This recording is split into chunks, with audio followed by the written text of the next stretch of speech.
Salut à tous, très heureux de vous retrouver pour cette toute nouvelle vidéo, une réflexion autour des Cleveland Cavaliers version 2018, parce que m'est venue la réflexion suivante, est-ce que ces Cleveland 2018, ces Cavaliers 2018 ne seraient pas une renaissance du Miami Heat 2014. Donc, est-ce qu'on va avoir des Miami Cavs ou des Cleveland Heat?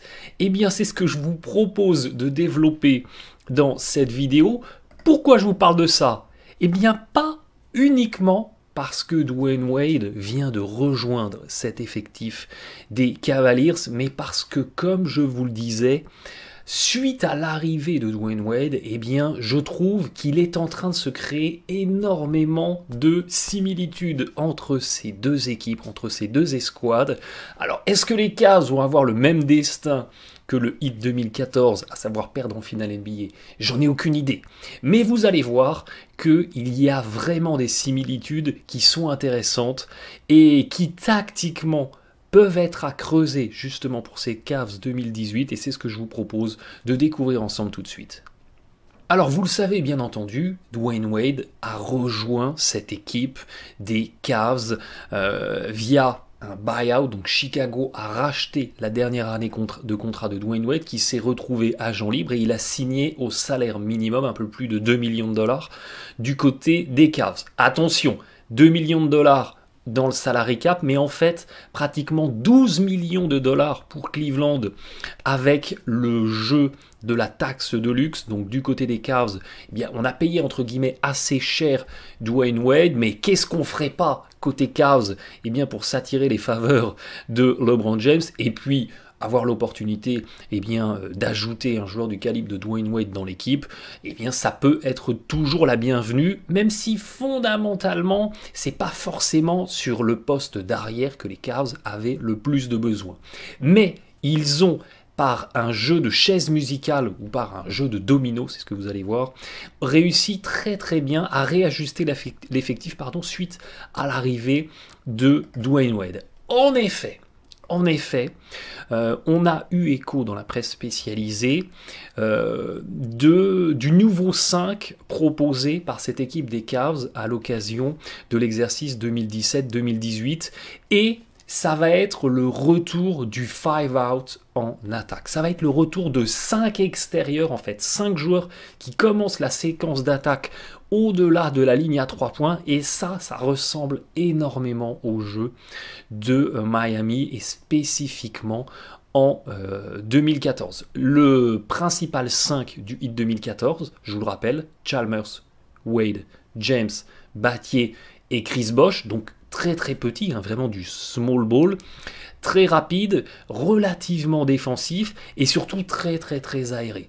Et c'est grâce à cette capacité à étirer l'attaque que Miami s'en sortait très bien offensivement.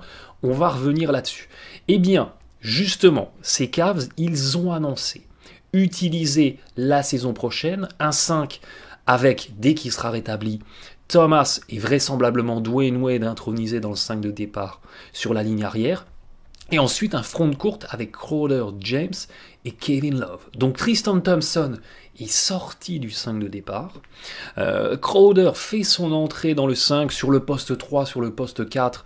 Peu importe, tout ça est très très très interchangeable entre lui et James. Et on retrouve une configuration qui ressemble beaucoup à la configuration de Miami avec un pivot qui n'en est pas vraiment un, qui peut s'écarter, sanctionner à 3 points. Un autre ailier aux côtés de James, qui est un spécialiste de la défense et du tir à 3 points, comme Shane Battier. Et on a par contre un meneur d'un calibre supérieur au meneur à l'époque du côté de Miami Heat, et on a également un banc d'un meilleur calibre. Donc on a une espèce de version du Heat, mais avec plus de talent. Donc ça, c'est vraiment prometteur pour le succès de ces Cavs. On a donc des deux côtés un front de courte qui se ressemble beaucoup, c'est ce que je vous disais. Dans tous les cas, on a gardé LeBron James, ça c'est le dénominateur commun. Et puis après, on a des joueurs qui ont vraiment des profils très très similaires. Alors, n'oubliez pas on a tendance à l'oublier, mais n'oubliez pas que Kevin Love, il fait 2,8 m, un petit peu plus de 110 kg. C'est 2 ou 3 cm de moins qu'un Chris Bosh, mais c'est des kilos en plus. Donc, dans une NBA où il n'y a plus vraiment de grands pivots, en tout cas de grands pivots qui vont vraiment vous sanctionner au poste bas, eh bien, c'est pas du tout déconnant, finalement, pourquoi pas d'utiliser Love en pivot. Parce que les DeMarcus Cousins, les Marc Gasol, les Joel Embiid, ils aiment s'écarter, ils aiment tirer sur des 2 points longs ou sur des tirs à 3 points. Et ils viennent assez peu vous punir au poste bas. Donc ça peut ne pas être une si grave problématique que ça. En tout cas, c'en était pas particulièrement une à l'époque de Miami, même si Kevin Love est un moins bon défenseur qu'un Chris Bosh. Il a sans doute aussi un petit peu moins d'envergure, j'ai pas été jusque comparer ça. Mais pourquoi pas, c'est pas déconnant. Après, c'est vrai que la saison passée, quand les Cavs ont utilisé James en 4 et Love en 5, ils ont eu un rendement offensif, je crois de mémoire, aux alentours des 116, un rendement défensif aux alentours des 114. Donc ils étaient quand même dans le plus, mais ils étaient clairement pas au même rendement. Mais l'élément qui peut faire la différence cette année pour moi, c'est l'arrivée de Crowder et l'arrivée de Wade. Parce que ils viennent apporter de la défense et surtout du QI défensif à cette équipe des Cavs qui en a eu cruellement besoin par le passé. Alors, le 5-out en attaque, c'est quoi? Eh bien, c'est ça. C'est une structure qui va ressembler à ça, avec énormément de possessions qui vont se jouer avec les 5 attaquants de l'équipe qui commencent l'attaque au-delà de la ligne à 3 points. À la fin de mon petit exposé, que je vais essayer de pas trop faire traîner, je vous montrerai des extraits de Miami 2014, et vous verrez à quel point c'est transposable facilement pour ces Cavs 2018. Mais en gros, le 5-out, c'est ça. C'est tout le monde commence au-delà de la ligne à 3 points. Comment ne pas voir dans cet ajustement tactique des Cavs 2018 l'influence et la patte de LeBron James? C'est à se demander plus que jamais si c'est pas vraiment lui le coach, parce que c'est une configuration dans laquelle il peut très très facilement briller et dans laquelle il va être très très très à l'aise. Donc LBJ aux commandes. Point d'interrogation, mais je pense que vous avez tous la réponse chez vous. Alors, quelles vont être les similitudes au-delà de la structure qui se ressemblent énormément? Eh bien, on a un 5 avec 5 joueurs qui s'écartent, 5 joueurs qui peuvent tirer à 3 points. Même si Wade n'est pas un spécialiste du 3 points, il est à 30% la saison passée, s'il est vraiment tout seul, il prendra le tir. Donc il obligera la défense à monter un petit peu sur lui. Dans le 5 de départ, en attendant le retour de Thomas, peut-être en janvier, il y aura Derrick Rose, c'est pas non plus un spécialiste du 3 points, mais c'est pareil, s'il est tout seul, il pourra sanctionner, ce que ne faisait pas par exemple un Tristan Thompson la saison passée. Dans la rotation, on a un intérieur défenseur rebondeur en sortie de banc. C'est Tristan Thompson cette année. Et ça, c'est très très bien. Ça, c'est très très bien parce que je n'ai eu de cesse de vous répéter que la grosse problématique des Cavs la saison passée, c'est qu'ils n'avaient aucun intérieur besogneux, un petit peu défenseur rebondeur, en sortie de banc. Le seul intérieur classique en sortie de banc des Cavs la saison passée, c'était Channing Frye, et c'est même pas un vrai pivot. C'est un joueur qui aime sanctionner et s'écarter en tirant à 3 points. Ce n'est ni un défenseur, ni un rebondeur, ni un stopper. Et finalement, l'autre intérieur utilisé, c'était Richard Jefferson, qui n'est même pas un intérieur, c'est un small forward. Donc là, enfin, dans la rotation de Cleveland, il y a un intérieur entre guillemets classique, qui arrive pour bûcheronner, poser des écrans, amener de l'intensité, du rebond, des contres. Et ça, c'est très bien. Ça apporte un second souffle au 5 de départ. Et puis, à côté de cet intérieur, il y a un spécialiste du 3 points, voire même 2 spécialistes du 3 points, si J.R. Smith n'est pas dans le 5. Eh bien, ça vous fait pas penser à quelque chose, ça? Ça vous fait pas penser à la structure du banc de cette équipe du Heat 2014? On a le spécialiste à 3 points, Ray Allen, on aura Kyle Korver. On a un backup meneur qui était plutôt un backup défenseur. Je suis complètement d'accord avec vous, là ça n'a rien à voir avec Norris Cole, avec Derrick Rose, ils n'ont pas un défenseur, ils ont un meneur qui est plutôt qui est bien sûr un attaquant, mais qui est plutôt un meneur qui va finir en lay-up près du cercle, mais ils ont cet intérieur role player, le besogneux de l'équipe, et puis ils ont un espèce de facteur X qui pouvait être Rashard Lewis dans l'équipe de Miami en 2014 et qui sera vraisemblablement J.R. Smith dans ces Cavs 2018. Alors je pense que Dwayne Wade va manquer beaucoup de matchs, mais volontairement. Il va être mis au repos sur pas mal de matchs, donc J.R. Smith va être titularisé quand il n'y aura pas Wade qui sera mis au repos, parce que l'objectif des Cavs, c'est pas d'user Wade dans la saison régulière, c'est de le garder frais pour les playoffs, donc il jouera à mon avis pas plus de 60 matchs en saison régulière, même s'il est en forme. Donc, mais en gros, dans la config au complet, la structure du banc pourrait être celle-là. Et avouez que ça se ressemble quand même beaucoup. Au-delà de la structure, eh bien statistiquement, on a deux équipes qui se ressemblent beaucoup. Alors, je compare avec les Cavs de l'année passée, mais la tendance, je pense, va être encore plus confirmée sur tous les points que je vais aborder pour ces Cavs 2018. On avait une équipe de Miami en 2014, meilleure équipe de la NBA au pourcentage au tir réel. L'équipe des Cavs la saison passée, troisième. Vous voyez que ça se joue à un point de pourcentage près, grosse ressemblance. Deuxième attaque, Miami. Troisième attaque, les Cavs. A contrario, on avait la saison passée une équipe des Cavs qui n'était pas une très très bonne défense, qui était même une mauvaise défense, on peut le dire, et une équipe de Miami dont on a beaucoup parlé de la défense, qui était très bonne, mais qui au final lui valait vraisemblablement pas plus que la 11e place en termes d'efficacité défensive en NBA. Mais ça restait quand même une défense solide, donc là encore, on n'est pas tout à fait dans la similitude. Le Heat 2014 défendait beaucoup mieux que les Cavs de la saison passée et que vraisemblablement les Cavs de cette année, même si ça sera à suivre. Parce qu'avec Wade et Crowder, ils peuvent quand même faire un petit bond en avant en termes de qualité de défense. Reste à Isaiah Thomas qui, je pense, va plomber quand même pas mal l'équipe, d'Eric Rose aussi. À voir, je pense que ce qu'ils vont gagner, ils vont le perdre d'un autre côté. Et en grosso modo, on sera sur les bases de 2017. Au-delà de ça, on a deux équipes qui ne sont pas des bonnes équipes au rebond. Les Cavs étaient 19e, le Heat 27e. Forcément, 5 out, on joue assez loin du cercle, on joue petit. Donc, compliqué d'aller batailler au rebond. Mais notez la similitude, elle est intéressante. Et puis, au-delà de ça, on a deux équipes qui utilisent énormément le tir à 3 points. Deuxième fréquence côté Cavs, la saison passée, c'était la 6e fréquence en 2014 côté Heat. La fréquence d'utilisation du tir à 3 points va rester très haute côté Cleveland Cavaliers parce qu'on a des bons tireurs, même si quand Thomas sera encore absent et qu'on aura Rose et Wade, on ne sera pas dans les 40% comme c'était le cas en 2017, on sera plus dans les 30%, mais ça restera un taux d'utilisation très élevé. Comparez les shooting charts, vous voyez que ça se ressemble pas mal. La différence, c'est que Miami attaquait beaucoup plus le cercle que les Cavs, et avec une meilleure efficacité, notamment dans la zone restreinte, où vous voyez c'est quand même beaucoup plus rouge, et en dehors de la zone restreinte dans la raquette. A contrario, les Cavs tiraient plus à 3 points et avec un petit peu plus de réussite que le Heat version 2014. Sur les tirs tentés, à moins de 3 mètres du cercle, donc dans les stats NBA c'est 10 feet, mais en gros ça représente plus ou moins 3 mètres. C'est là aussi où il y a une différence majeure, mais qui va, je pense, tendre à se corriger.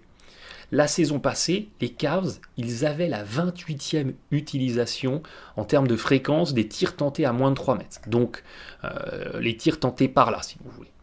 Eh bien, c'était un peu paradoxal, parce que l'équipe des Cavs avait la 4e meilleure efficacité offensive pour ses tirs tentés tout près du cercle, à pratiquement 60% de réussite. Et pourtant, eh bien, ils allaient assez peu attaquer le cercle. Et c'est vrai, et ça encore, c'était une des problématiques de cette équipe des Cavs, c'est que c'était vivre et mourir avec le tir à 3 points. J'ai fait plein de vidéos là-dessus pour vous décortiquer ça. Et si les tirs à 3 points ne tombaient pas, c'était la panne. Il n'y avait rien d'autre dans l'attaque. Vraiment pour caricaturer. Et bien, du côté de l'équipe de Miami, on arrivait à concilier les deux. On était à la fois une équipe qui tirait beaucoup à 3 points avec un bon pourcentage, et on allait à la fois à attaquer le cercle, on avait de l'agressivité vers le cercle, on avait la 9e fréquence d'utilisation de tirs tentés à moins de 3 mètres, et la meilleure efficacité très loin devant le deuxième. Le deuxième est à 60%, Miami était à 63%. Donc il y avait vraiment une incroyable efficacité du Heat tout près du cercle, et c'est pour ça que Miami avait le meilleur pourcentage au tir réel de la ligue, c'est pour ça que c'était l'une des meilleures attaques de la ligue à l'époque. Pourquoi je vous dis que ça va se corriger? Parce que l'avantage du système en 5 out, et je vais vous montrer ça en vidéo après, c'est que la raquette, elle va être complètement ouverte, ça va créer des autoroutes, des boulevards pour aller attaquer le cercle, et ça sera un vrai casse-tête pour les équipes qui devront défendre cette équipe des Cavs, parce que si à l'opposé un défenseur vient aider, il lâche un joueur qui peut tirer à 3 points. Et il n'y aura rien de plus simple pour celui qui drive vers le cercle que de ressortir sur ce tireur pour que ce tireur marque à 3 points. Et puis quand on regarde les pourcentages au tir classés, ça c'est le classement de la NBA la saison passée pour les tirs à moins de 3 mètres du cercle. Eh bien, oh surprise, qui découvre-t-on? On découvre que le 4e joueur le plus adroit de la ligue la saison passée au tir tenté à moins de 3 mètres, c'est un certain LeBron James. Et c'est pratiquement plus de la moitié de ses tirs tentés. Donc, cherchez pas pourquoi LeBron James est aussi efficace en attaque. C'est parce qu'il se force à se rapprocher du cercle et il est très très adroit près du cercle. Et puis si vous descendez un tout petit peu dans le classement, qui vous trouvez? Un certain Jay Crowder. Et oui, le fameux Jay Crowder, le 3-and-D guy, celui qu'on nous a vendu comme étant un très bon défenseur et un très bon tireur à 3 points, ce qu'il est, eh bien c'est aussi un incroyable finisseur tout près du cercle. Alors évidemment, dans ces paniers tentés tout près du cercle, il y a des paniers tout seuls en contre-attaque, parce qu'il y a eu un stop défensif derrière. Mais il n'y a pas que ça, parce que ça représente un quart des tirs tentés par Jay Crowder. Donc il n'y a pas que des dunks en contre-attaque, ça joue, mais il n'y a pas que ça. Donc Crowder, super finisseur, s'il s'agit d'aller attaquer le cercle, finir fort dans la raquette, il pourra répondre présent.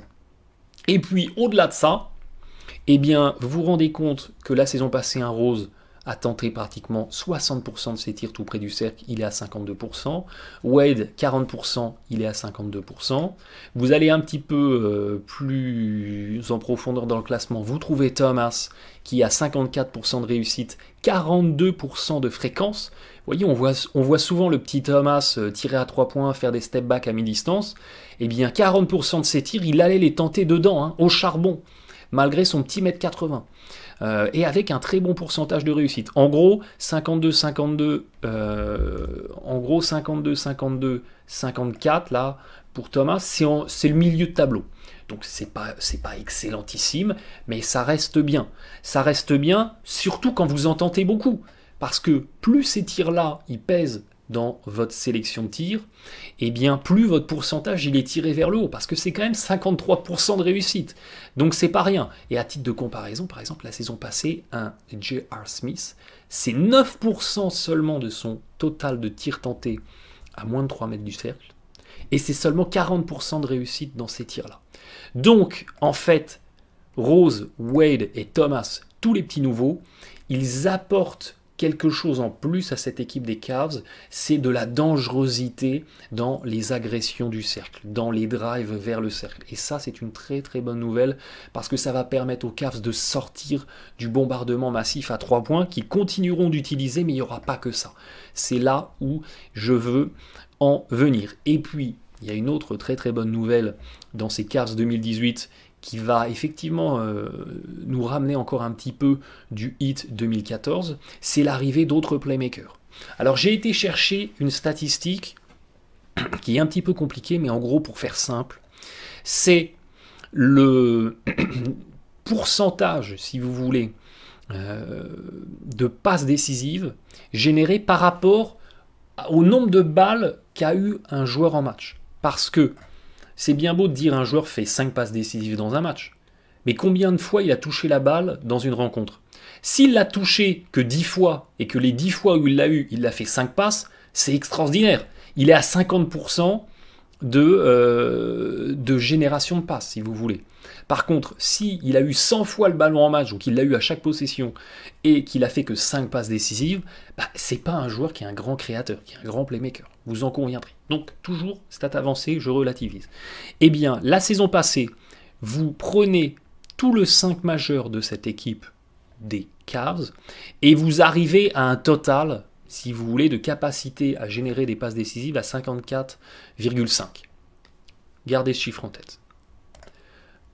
Vous prenez maintenant tous les petits nouveaux de l'équipe, Et vous remarquez que dans ces petits nouveaux, eh bien, il y a des joueurs qui ont vraiment des belles capacités à être un playmaker, à être un créateur par rapport au nombre de ballons qu'ils ont. Dites-vous bien qu'à 18, avec ce chiffre de 18, LeBron James, il est quasiment dans les meilleurs de la ligue. À 14-15, vous êtes pas mal. Aux alentours de 10, vous êtes moyen, et aux alentours de 5, c'est vraiment assez faible. Toujours pour ce qui est des capacités de playmaking. Donc là, on récupère des joueurs qui sont des bons playmakers, on en parle assez peu, mais Wade a des très bonnes capacités de playmaking, donc c'est-à-dire fixer la défense sur lui pour ressortir sur des coéquipiers. Et au total, eh bien, le nouveau 5 majeur de ces Cleveland Cavaliers, il est à 61,5, quand le précédent 5 était à 54,5. Et ça, c'est très important.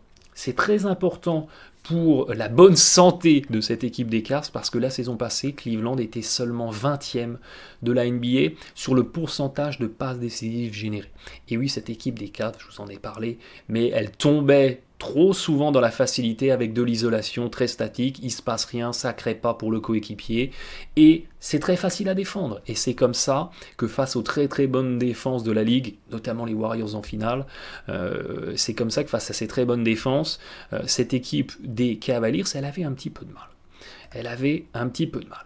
Et puis, autre similitude qui peut exister entre ce Heat 2014 et ces Cavs 2018, c'est une utilisation plus marquée de LeBron James au poste bas et en poseur d'écran. La saison passée, LeBron James n'a été utilisé en poseur d'écran qui derrière est allé marquer un panier. Il n'a été utilisé que 2,6% du temps. Donc c'est anecdotique.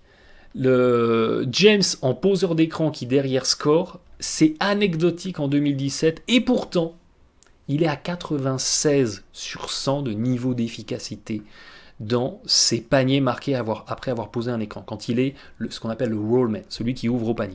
Donc ça veut dire qu'il n'y a que 4% des joueurs NBA qui ont une meilleure efficacité que lui dans ces compartiments-là. Donc il y a une vraie aberration. James fait très très bien quelque chose qui n'est pas utilisé côté Cavs. Et bien là, avec ce système en 5 out, on va avoir un James qui va plus souvent pouvoir monter sur le porteur de balle, poser un écran, ouvrir dans la raquette, se retrouver tout seul, récupérer la passe, finir au cercle ou retransférer, et ça va offrir des nouvelles solutions à cette équipe des Cavs. Et surtout, en 2014, eh bien, LeBron James, dans la config en 5 out de cette équipe du Heat, il a eu le meilleur pourcentage au tir réel en carrière à pratiquement 65%. 65% pour un joueur qui ne bombarde pas non plus massivement à 3 points. C'est vraiment spectaculaire, et LeBron peut vraiment faire en termes d'efficacité offensive encore une très très bonne saison. Ok, j'ai fini mon monologue, et si on voyait tout ça en images pour que ça soit le plus explicite pour vous. Je vous propose quelques petits extraits de cette attaque du Heat 2014 pour que vous puissiez visualiser ce dispositif avec entre guillemets 5 extérieurs et en quoi il est transposable aux Cavs 2018. Ici, une séquence avec un écran de Bosh sur un Wade qui coupe au panier. Bosh s'écarte, oblige son défenseur à monter sur lui, et l'avantage de sortir les défenseurs intérieurs adverses de la raquette, c'est que ça laisse des intervalles pour des backdoors, exactement comme ça. Même possession ici, cette fois-ci le ballon arrive dans les mains de Bosh, petite feinte, et il oblige son défenseur à sortir sur lui, et il peut déborder un vis-à-vis beaucoup plus lent avec un drive pour attaquer le cercle. On en revient toujours à ce fondement-là de cette attaque en 5 out. On oblige les défenseurs à sortir de la raquette pour après les prendre de vitesse et avoir des intervalles comme ça pour attaquer le cercle. On imagine très bien un Kevin Love faire ça dans le dispositif 2018 des Cavs. Nouvelle séquence placée ici de Miami, Battier qui descend dans l'aile avec le ballon. On veut trouver James au poste bas, il a la raquette pour lui, il est tout seul dans la raquette, il peut fixer à partir du poste bas, la défense est obligée de doubler, et on va trouver le joueur tout seul pour un tir à 3 points ou pour un drive vers le cercle, comme ici avec Dwayne Wade. On reconnaît très bien ce dispositif avec 5 joueurs qui commencent la séquence d'attaque au-delà de la ligne à 3 points. Séquence de pick and roll et on va retrouver le poseur de l'écran qui peut aller dunker la raquette et libérer les défenseurs et ça laisse des intervalles. Ici, séquence où le ballon va revenir dans les mains de Dwyane Wade. Écran de Battier qui coupe au cercle. Derrière, on va trouver James dans le corner. Il attaque la ligne de fond. Il y a un intervalle. Wade est en retard et il peut finir fort comme ça, près du cercle, en attaquant le panier. Séquence qui commence avec un écran haut de Bosh. On transfère dans l'aile. On va aller retrouver Bosh qui a bien ouvert, qui transfère dans le corner, ça finit dans les mains de Battier qui sanctionne à 3 points. Très très très facile d'imaginer cette même séquence avec Love à la place de Bosh et Crowder à la place de Battier. Un Love qui est retrouvé dans la raquette et avec une deuxième passe, on vient trouver le bon tireur à 3 points qui peut sanctionner parce qu'il est tout seul et c'est très très compliqué à défendre. Toujours ce principe d'attaque du cercle, on fixe, on ressort pour les tireurs. Ici, ça tombe dans les mains de James, qui pose un écran, ouvre au cercle, ça lui revient dans les mains, et on retrouve le James poseur d'écran, qui est incroyablement efficace, et qui a la raquette pour lui tout seul, pour ouvrir après sa pose d'écran. Et c'est diablement efficace. Et on a beaucoup de séquences comme ça, avec des écrans hauts, qui initient une possession. C'est ce qu'on vient de voir ici. Écran haut de Chris Bosh.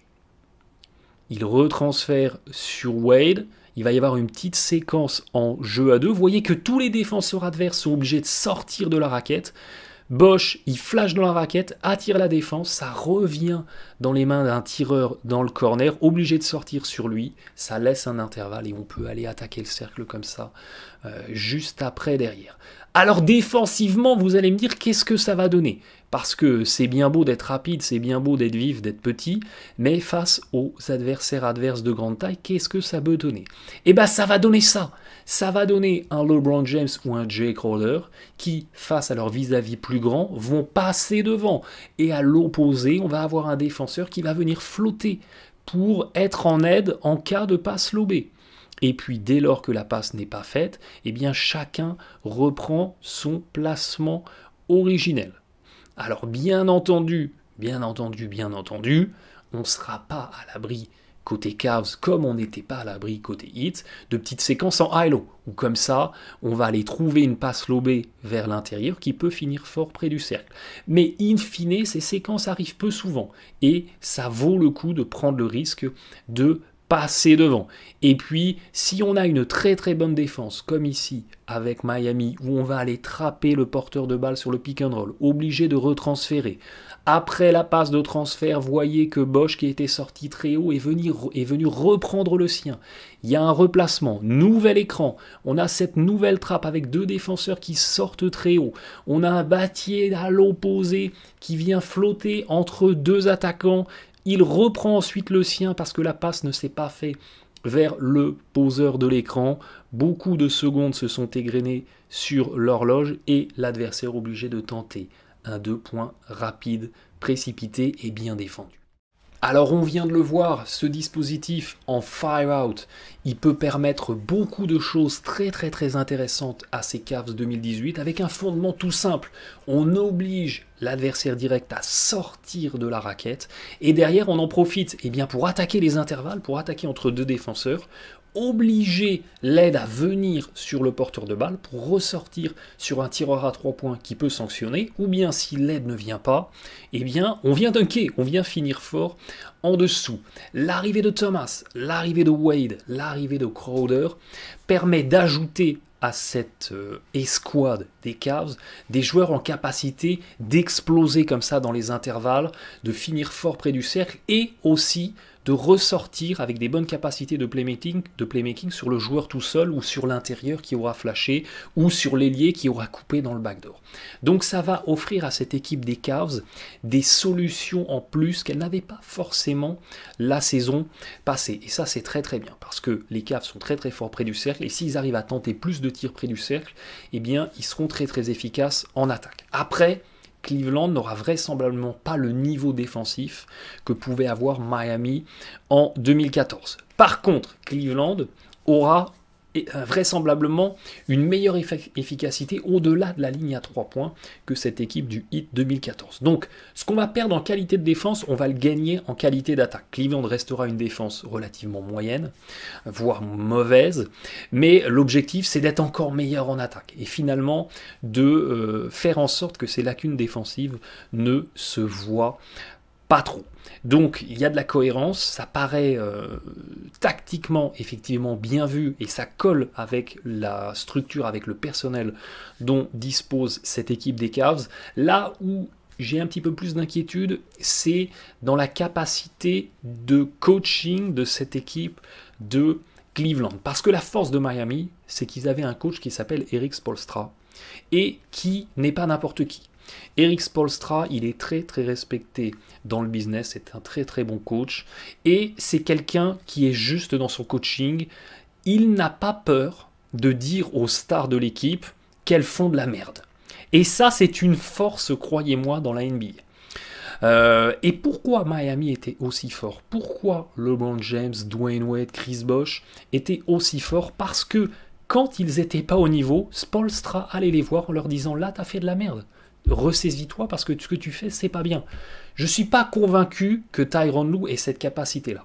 Donc, ces Cavs ne seront peut-être pas aussi bien managés, aussi bien challengés par le coaching staff que ça pouvait l'être, que ça le pouvait être du côté du Heat. C'est ma petite incertitude, ma petite inquiétude, notamment dans la rigueur défensive. Spoelstra a été un excellent coach de défense et ça se voit dans les séquences que je vous ai montrées. Le jour où Cleveland fera ce que je vous ai montré là sur la défense des pick and roll avec la très belle lecture, les pré-rotations, les replacements, le jour où Cleveland fait ça, j'achète un maillot de l'équipe. J'achète le maillot de qui vous voulez dans l'équipe de Zizic, parce que c'est que l'équipe aura vraiment franchi un palier. Mais ça, c'est possible uniquement quand vous avez un coach qui vous pousse et qui vous oblige à bien défendre. Voilà, en tout cas, la conclusion de cette vidéo, c'est qu'il y a vraiment beaucoup de similitudes entre cette escouade de Miami 2014 et les Cavs 2018. Je pense que Cleveland va beaucoup s'inspirer de ce qu'avait fait Miami en 2014 et je trouve que c'est pertinent et ils ont le personnel pour que vraiment ça marche. Est-ce que ça sera suffisant pour surclasser une nouvelle fois les Warriors? Je ne sais pas. Toujours est-il que l'arrivée de Jay Crowder va permettre d'avoir effectivement un petit peu plus de James en poseur d'écran, un petit peu plus de James en poste bas et surtout un petit peu moins de James en défense sur les superstars adverses. Parce que quand Cleveland rencontrera des Oklahoma City, des Minnesota Timberwolves, des Golden State Warriors, des équipes où il y a des super ailiers, des Paul George, des Jimmy Butler, des Kevin Durant, eh bien ça ne sera pas James qui prendra la star adverse, ça sera Crowder. Et James, même s'il a la réputation d'être un très bon défenseur, ce qu'il est quand il veut bien l'être, il est très souvent pas tout à fait dedans en défense. Parce que il n'est pas forcément mobilisé, parce que finalement il est peut-être fatigué, ou il n'a pas envie, et il n'a pas un coach qui le pousse derrière. Donc, et je vous l'avais montré la saison passée dans plein de séquences, notamment face aux superstars adverses, eh bien James, il n'était pas dedans, parce qu'il n'était pas attentif, il n'était pas rigoureux. Là, eh bien c'est Crowder qu'on va envoyer au charbon, on aura un James qui viendra flotter, qui sera dans l'aide, comme à Miami, et c'est dans ce registre-là qu'il est le meilleur. Donc, c'est une situation que je trouve assez positive pour cette équipe des Cavs 2018. Bien sûr, on va suivre ça de très près. Parce que de toute façon, on va manger des Cavs à toutes les sauces. Vraisemblablement jusqu'au mois de juin. On suivra ça de très très près. Merci de votre fidélité. Bon match à tous.